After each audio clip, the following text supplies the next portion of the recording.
কোমল রমজানের ওই রোজার শেষে এলো খুশির চাঁদ রাতে ওমন রমজানের ওই রোজার শেষে এলো খুশির ঈদ। এই গানটি না শুনলে মনেই হয় না ঈদ এসেছে। আজ আমরা এই প্রতিবেদনে জানবো ওমন রমজানের ওই রোজার শেষে এলো খুশির ঈদ গানটির ইতিকথা। 1931 সালে সমগ্র কলকাতা জুড়ে ধর্মীয় সঙ্গীত বলতে কেবলমাত্র শ্যামা সঙ্গীতের রমরমা ব্যবসা ছিল। কলকাতার সব বড় বড় স্টুডিওগুলো শ্যামা সঙ্গীত ছাড়া অন্য কোনো সঙ্গীতের রেকর্ডিংও করতেন না। বাংলাদেশের জাতীয় কবি কাজী নজরুল ইসলাম ছিলেন সে সময় শ্যামা সঙ্গীতের সবচেয়ে বিখ্যাত গীতিকার ও শিল্পী। একদিন রেকর্ডিং শেষে বাড়ি ফেরার পথে নজরুলের পথ আটকালেন শিল্পী আব্বাস উদ্দিন। তিনি কবিকে একটি ইসলামী গান লিখতে বললেন। আব্বাস উদ্দিন নজরুলকে বোঝালেন, যেহেতু বাংলা ভাষায় তেমন কোনো ইসলামী সঙ্গীত নেই, তাই তিনি যদি একটি ইসলামী গান লেখেন তাহলে মুসলমানদের ঘরে ঘরে তার গানের জয়ধ্বনি হবে। কিন্তু বাধা পড়ে তখন শ্যামসঙ্গীতের আগ্রাসন।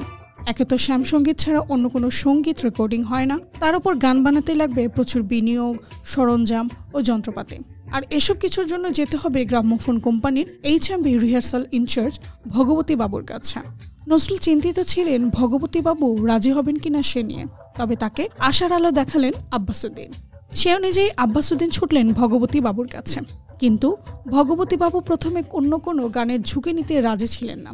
তবে দীর্ঘ 6 মাস নানা অনুরোধ বিনিময় করে এক পর্যায়ে আব্বাস উদ্দিন ভগবতী বাবুকে রাজি করিয়েছিলেন। ভগবতী বাবুর কাছ থেকে হ্যাঁ সূচক কথা শুনে আব্বাস উদ্দিনের চোখে পানি চলে আসলো। এক ঠোঙা পান আর চা নিয়ে তিনি ছুটলেন নজরুলের কাছে। পান মুখে নিয়েই কাজী নজরুল ইসলাম খাতা কলম নিয়ে বসে পড়লেন গান লিখতে। বদ্ধ করে গান লিখছেন নজরুল, তবে ঘরের বাইরে দাঁড়িয়েছিলেন আব্বাস উদ্দিন। তার অপেক্ষার প্রহর যেন শেষই হচ্ছে না। তবে তাকে বেশিক্ষণ অপেক্ষা না করিয়ে আধা ঘন্টা পর ঘর থেকে বেরিয়ে কাজী নজরুল ইসলাম আব্বাস উদ্দিনের হাতে একটি কাগজ ধরিয়ে দিলেন। কাগজে লেখা, ওমন রমজানের এই রোজার শেষে এলো খুশির ঈদ, তুই আপনাকে আজ বিলিয়ে দে আসমানের তাগিদ।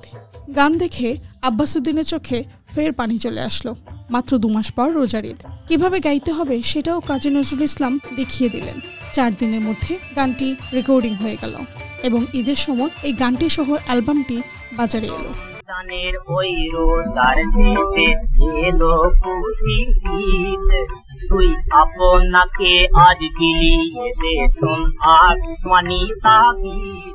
আর এভাবেই সৃষ্টি হলো বাংলা ইসলামী সঙ্গীতের এক নতুন ইতিহাস। আজও যখন ঈদ আসে সেই গানটি চাঁদ রাতে আমাদের মাঝে জীবন্ত হয়ে বাঁচে।